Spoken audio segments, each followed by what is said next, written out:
2016. I'm just going to jump back and forth a little bit. It will not be in chronological order, but right at the moment, my wife, Linda Anderson, is helping me with recording all of this. She's working at it while I don't do as good at it. But in Indian Hill School, we played a lot of games and enjoyed ourselves.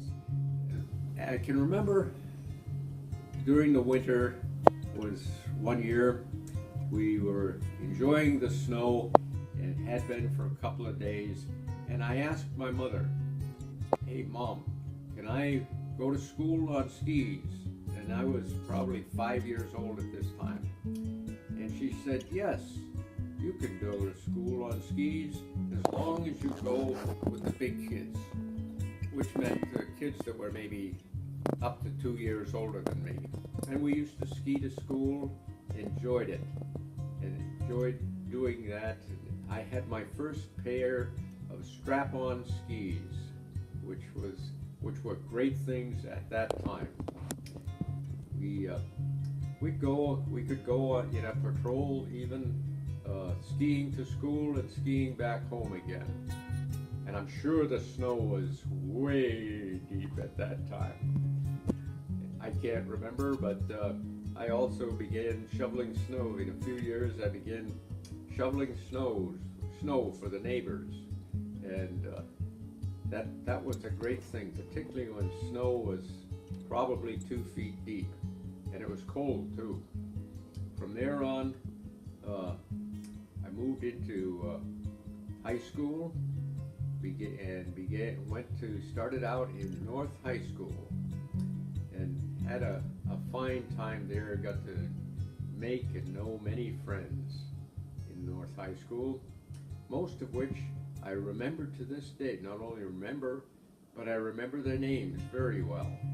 And I can think of some of them as Carol Morong and Pearl Hurdle and Marilyn Hartz and several others that were in the village there.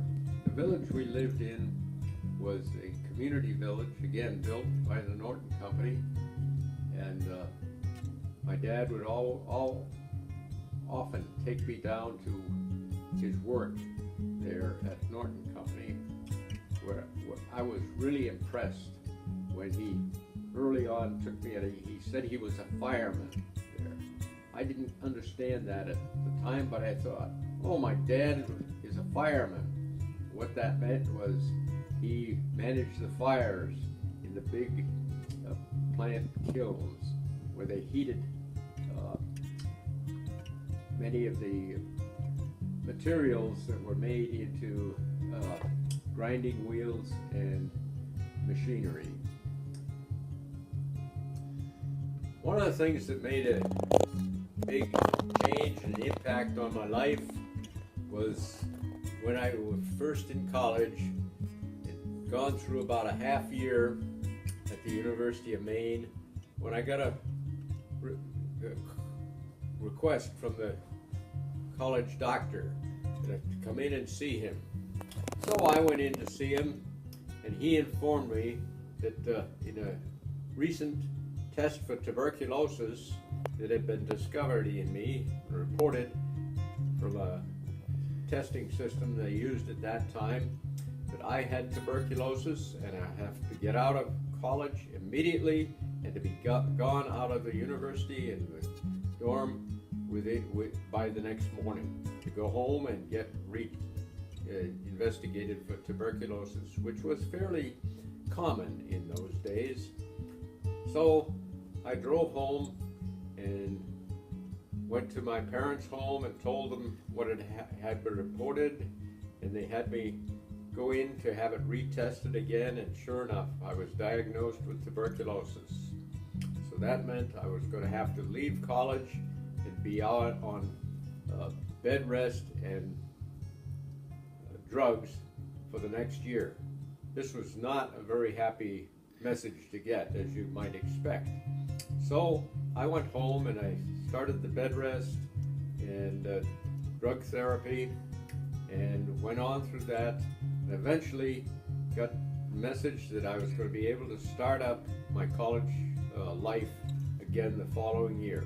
But I spent a year at home with that, and I found lots of things to do. I worked in my dad's shop and did a lot of tool use and a lot of making of wood instruments as well as metal. I learned to use metal also at that time, and did a lot of work with using a lot of things that my dad had, grinding equipment particularly.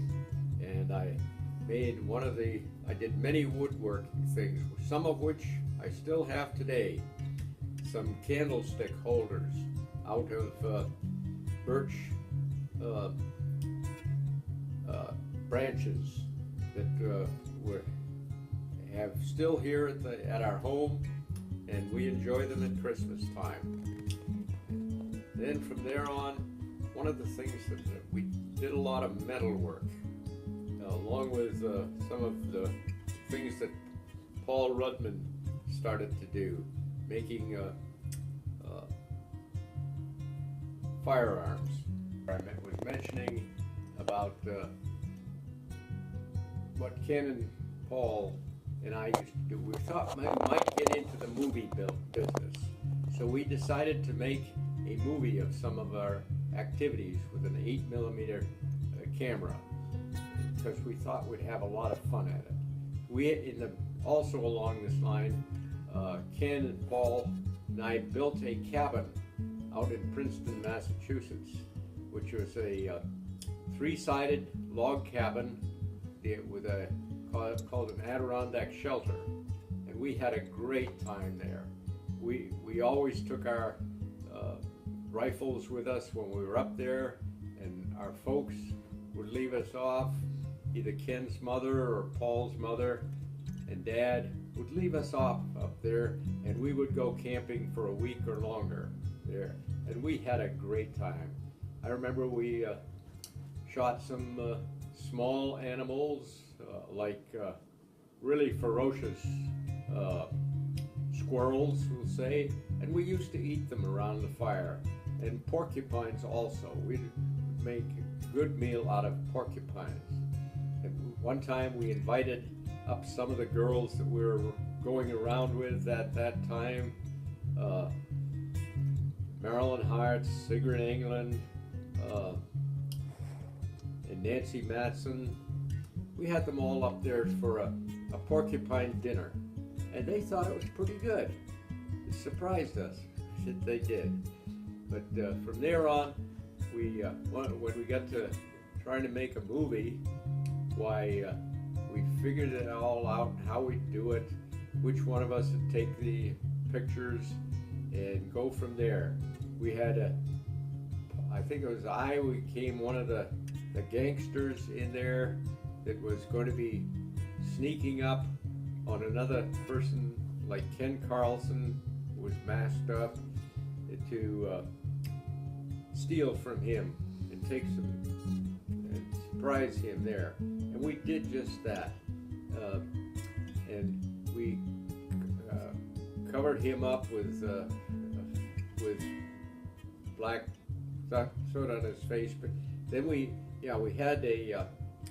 made a bomb out of black powder in a water heater, concrete or a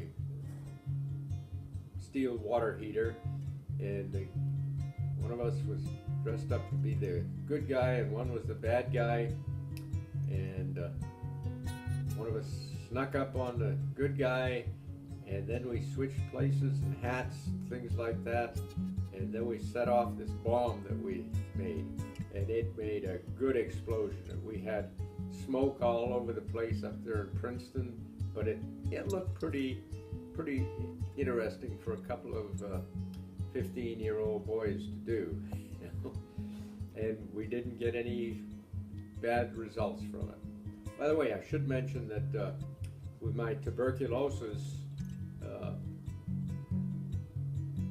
discovery in me, diagnosis I should say, I had no bad effects and was able to return to college after being out for about a year. Went back there, and I joined a fraternity at that time, Lambda Chi, and got to know a lot of boys in the fraternity. One became a good friend of mine, a fellow from Brewer, Maine, Art Allen. I still have contact with Art. There was one thing I can remember: we had discovered an osprey nest not too far from where we lived, and we decided to go down there, and I would climb this pine tree, which was pretty high for my thinking in those days. Got up and settled on the top of it, and I and Art took pictures of the osprey there, which I still enjoy those, because it was quite, the osprey was not happy with me climbing up in this pine tree and getting near his nest, and he would keep making dive bombing raids on me while I was up there. And Art was kind of concerned that I was going to fall out of the tree. Fortunately, that didn't happen. But back to Worcester, when I was growing up as a kid, my mother had me help out in the kitchen quite a bit, doing with cooking, but what I did learn, I learned a lot of Swedish names for things that she was cooking with. Not very good to carry on a conversation with, but jag pratar på svenska lite bit as a pojk. And I'm trying to carry that on in the family. Some of the other things that we did was this cabin that I mentioned. That was a great place to go around in. And Ken and Paul and I had a great time up there. As I mentioned earlier, our parents would take us off maybe 20 miles from home, and they would leave us off and maybe just to be ourselves up there as 15 and 16-year-old boys that just were having a good time. And as I mentioned, we ate a lot of things that at the time I don't think my mother or father would particularly have appreciated it, but we enjoyed it. Some of the things that I also recall was the home I grew up in. Particularly, it was a two-story house built by Norton Company, and it had a stairway going up into it. And then what my father wanted to do was put a bedroom upstairs above the second story, and so he and I worked on that and built it with wood, and did all the finishing work around there, including the plumbing at that time, which later we had to replace a little bit. But in that home, my grandmother, Min Farmor, my father's mother, she lived with us. And whereas I had a room all to myself, growing up there, she was moved into the bedroom that I had been using. So my dad and I built this room for me up on really the third floor, and I had a great time there because I used it for a hobby room, and enjoyed that. But I enjoyed my grandmother being there present in my life, and she helped me also with some of my Swedish, since she had come over from Sweden, from I've forgotten the name of the town, but she did come from Sweden, and they came over in a sailing ship. It took quite a while, but she told me stories about it, seeing whales and things out there which I couldn't imagine at that time. As my farmor, my grandmother, had come over from Sweden, she brought a lot of Swedish ideas and practices from Sweden to bring into our home. And my mother and father both enjoyed Swedish foods. Particularly, I can remember having knäckebröd, which is a hard bread, hardtack it's often called, for many of our meals, and I enjoyed that. We also had lutefisk, lefse. Lutefisk is a codfish that has been cured in lye. I used to help get it washed, so you had to wash out the lye in it over running water, which I did down in the basement of our home. Oh, a lot of pickled herring and sill, which was also in the line of that sort of thing, which I know my wife now does not have a taste for any of the fish that we ate in our home regularly. And I enjoyed it. Well, you need to tell them how the lutefisk was made. I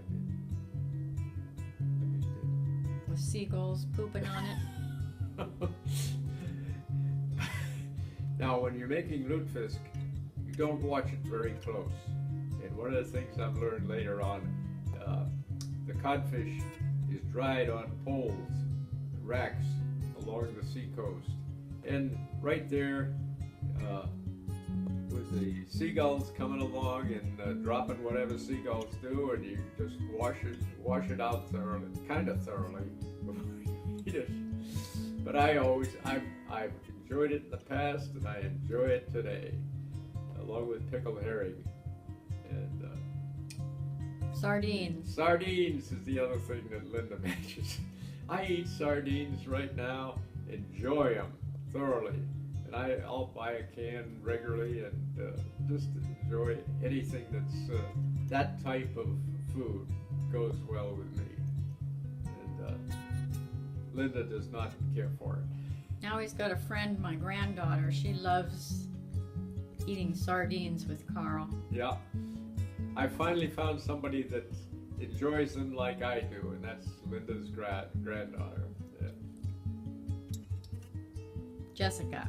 Yeah, with Linda's granddaughter Jessica, and her grandson doesn't care for them either. But Linda and Jessica thoroughly enjoys them. One of the things that I'm going to drop back to is my growing up in the childhood and which I lived, and some of the fun stuff we did, particularly. We also built kind of cabins for kids up in the woods there, and I know my mother was always concerned about that. I'd get in trouble someplace up there because I used to take my rifle up regularly, and I'd shoot raccoons up there and bring them home for my mother to fix for dinner. And it took her a while to get used to that, but she enjoyed them after a while. Squirrels, particularly, my mother really enjoyed squirrel, and that was a good thing. I also, when I was trapping muskrats, I'd bring home the muskrats and we'd have them there. My mother would fix them, and then I would skin them and make fur hats out of them, the muskrat hides. And I still have a couple of them. Yeah, they were nice and warm. Now, some other things from my childhood that I would like to drop back to. Lynn, give me some tips. The neighborhood kids and Oh, sledding. the neighborhood, yeah. Fortunately, Linda remembers a lot of the stories I've told about things growing up, the neighborhood kids and what we did there. Particularly, one of the things we did was I used to tap maple trees and get the maple syrup. And my dad and I would boil that maple sugar or syrup up down in the basement and make maple syrup. And with that we'd put on our pancakes and waffles on a svenskplatter, and enjoyed doing that. What kind of pancakes? Svenskplatter. Swedish pancakes? Swedish, yeah, that's what it said. I said the Swedish word and forgot what I was doing. That she doesn't necessarily understand any of my Swedish. And so what we did as kids, often in the winter time particularly, was Yeah, you have to for sliding in the snow. We'd have sleds. My folks got me sleds for sliding down the street in front of our house, which was a pretty good little hill. And we had a lot of fun doing that because there'd often be a car coming along, and we'd keep one kid down at the bottom of a hill to let us know that there was a car coming, or letting the car know that the kids were coming down there sliding. Particularly the type of sleds we use, we call runners, and we'd all hitch our sleds together, 5 or 6 sleds together, tie them together with rope, and go down the street swinging back and forth. And that was always a lot of fun. When I was a freshman in high school, why, I got my first, well, I could call it a good job, because I was working 8 hours a day and getting a full 20 cents an hour for that. And when eventually I got a raise, why, it was raised a nickel, and I thought I had the world by the tail at that time. When I was working there, I was working on a farm about 8 miles from where we lived, and I would ride my bicycle there first thing in the morning, and then in the evening ride the bicycle home. And that was a good day for a 15, 16-year-old kid, because the type of work I was doing was digging ditches by hand. And so we'd work all day, and then moved on into weeding. It was a market garden that they had, Mr. Beauregard. He had a market farm, market garden, and we would weed at that with a hoe and a rake, and we were working all day and taking a lunch break. Had a good time. There were some nice young girls there that were interesting for me as a young man coming up in high school. Yeah, sure, they were pretty girls. But at any rate, with that going on, I enjoyed it. Coming back from school, there was a long way to go down a good steep hill, and I'd just take my feet off the pedals and let her roll, and that was a lot of fun. I only had one accident that I can remember when I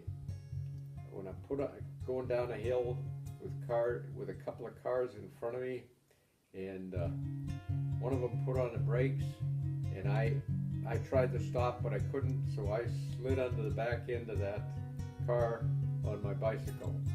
Made a little bit of a mess out of the bicycle, but it and he survived. Then from there on, I went to, I was still in school.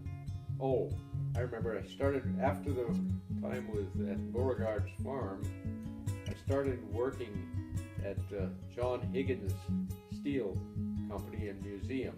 They had a fantastic museum in Worcester on steel armor. It was a big thing with him, and he had gone all over the world collecting things. Well, I worked for them primarily by a Scotsman by the name of Ebenezer Bokup. And Ebenezer had all kinds of stories to get me going. He had quite a life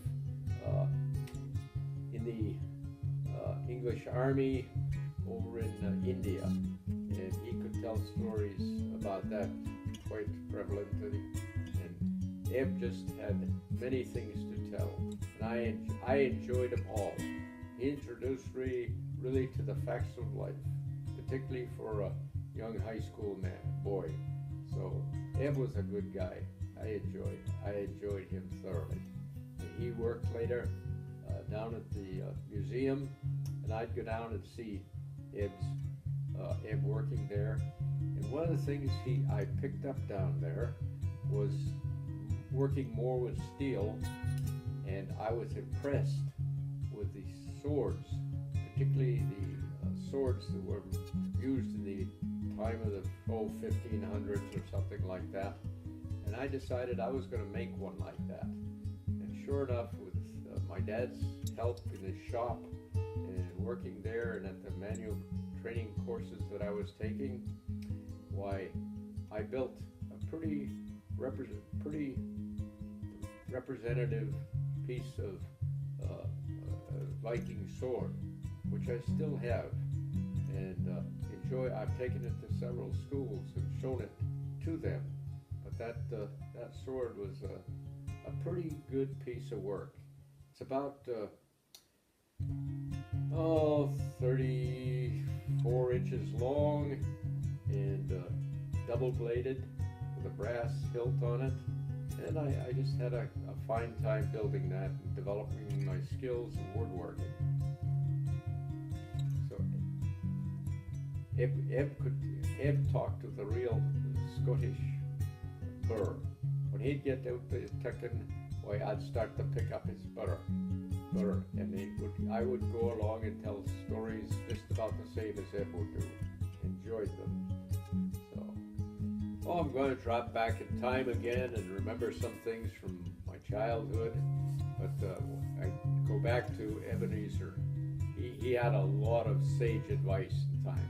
One of his sayings was that he would say, "Yeah, Carl, you just need to remember when somebody comes along and tells you how you could do things better, just remember, any jackass can come along and find fault with something somebody else has already done."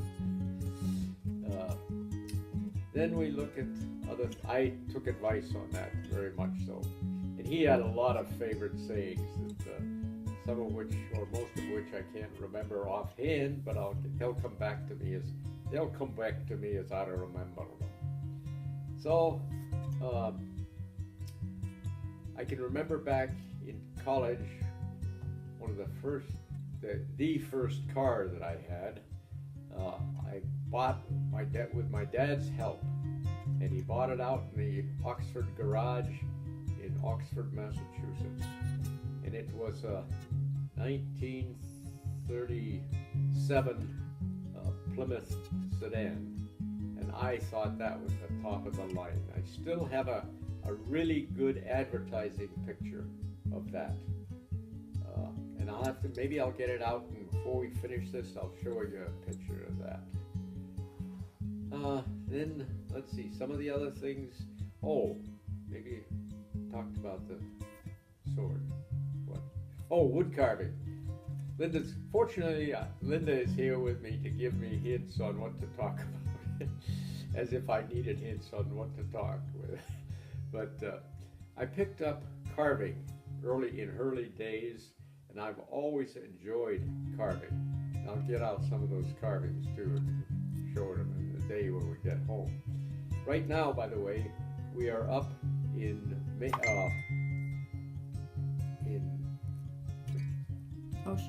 Ocean Shores in Washington. See, she helps me out. She helps me out at all times when I'm going up, even when I'm talking. But we are up at Ocean Shores enduring about 3 weeks of vacation. What? 1 week. Oh, 3 weeks here, but 1 week here at Ocean Shores, which is a fine place to be at, just relaxing and enjoying life, and doing some walking and looking at antique stores. I've picked up quite a hobby of enjoying antiques of all sorts, but mostly things of Swedish nature. I enjoy items from Sweden that bring back memories that I haven't even had yet, and that's a fine thing. So we've walked around and looked at some antiques. Another type of antiques that Linda and I have gotten into just recently, and by the way, it's what year is it? 2016. Yeah. Right now it's 2016 that we're talking about. So some of the hobbies that Linda and I have picked up is cooking with cast iron cookware, which brings back memories to me because some of them were ones that were particularly cast iron kettles, and frying pans, griddles that were used by my grandparents and my mother. I've given some of them away to some of my grandchildren.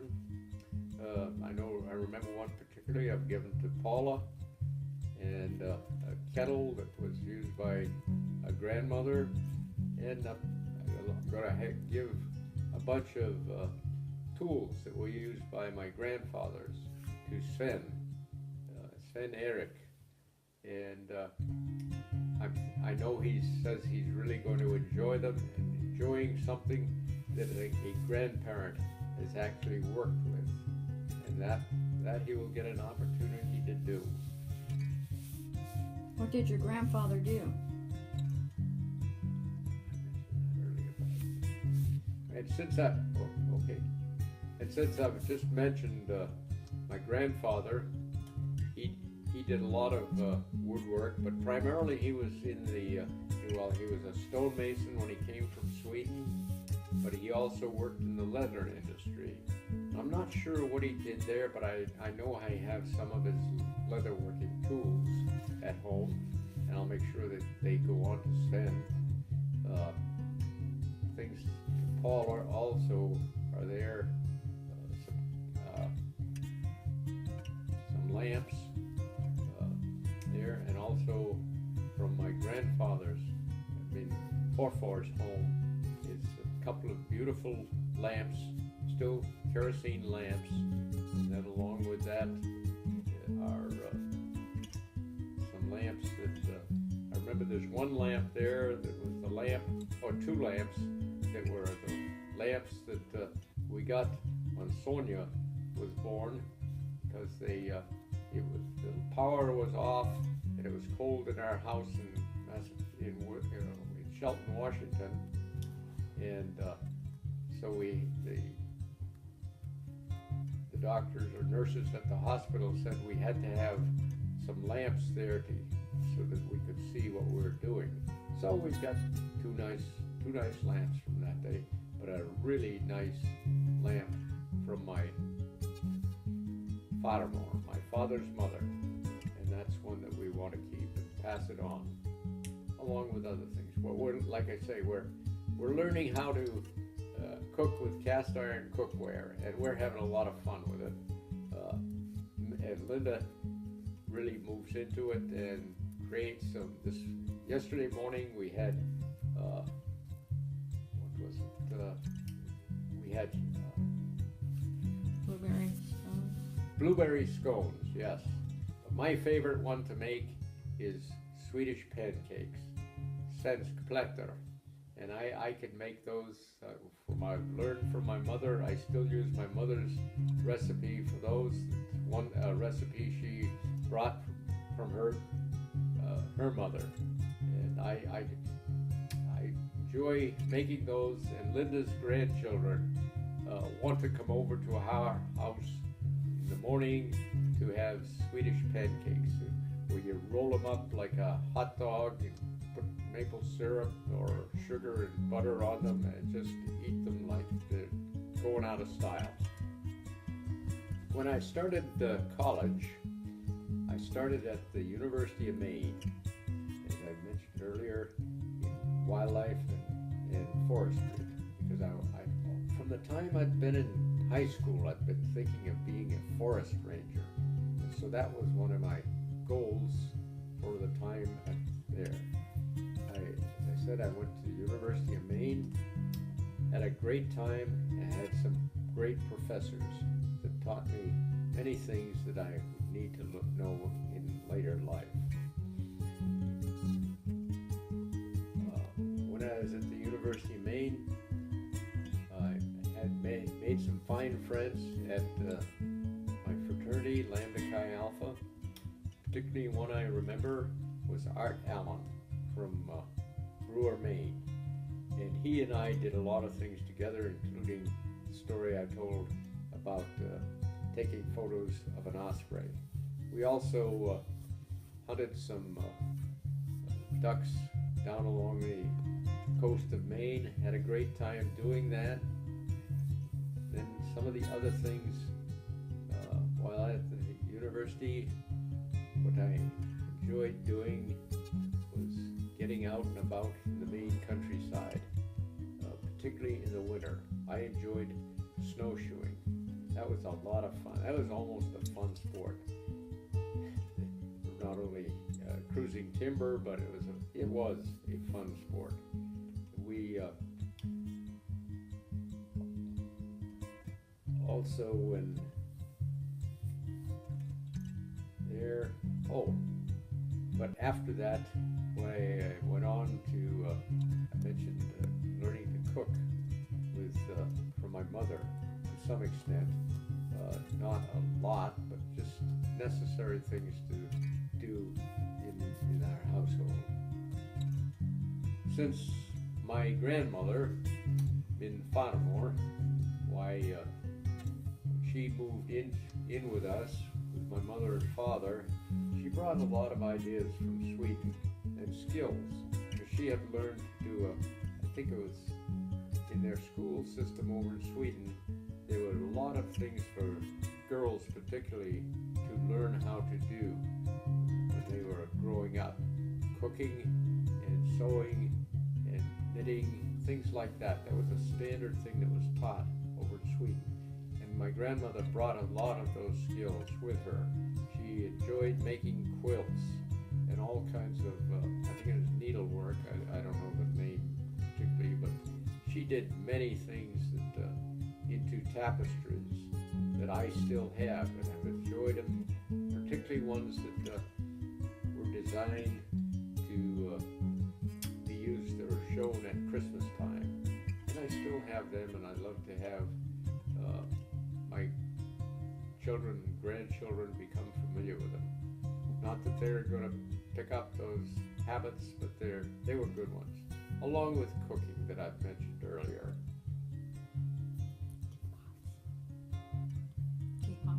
Oh, and one of the things that I think about too that I have collected over the years is copper tea kettles, and I have a very interesting collection of copper tea kettles, and I'm going to pass those on to my grandchildren, and hopefully they'll pass them on from there.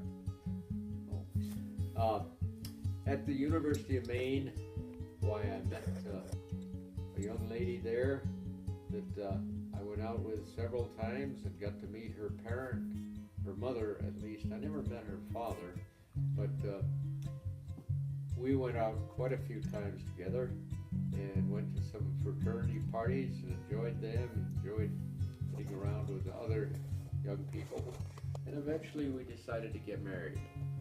Her name was Linda Todd. She came from Caribou, Maine, and we were eventually married and enjoyed it. We have 3 children. We have Paula, Sven, and Sonia. Sonia. That's one of the things that happens too when you start having Alzheimer's disease, but I'll talk about that later. So we had those 3 children. Paula lives over in Tillamook, Oregon. Sven lives in Salem, Oregon with his wife Gloria. Paula's wife is Tony, and their grandson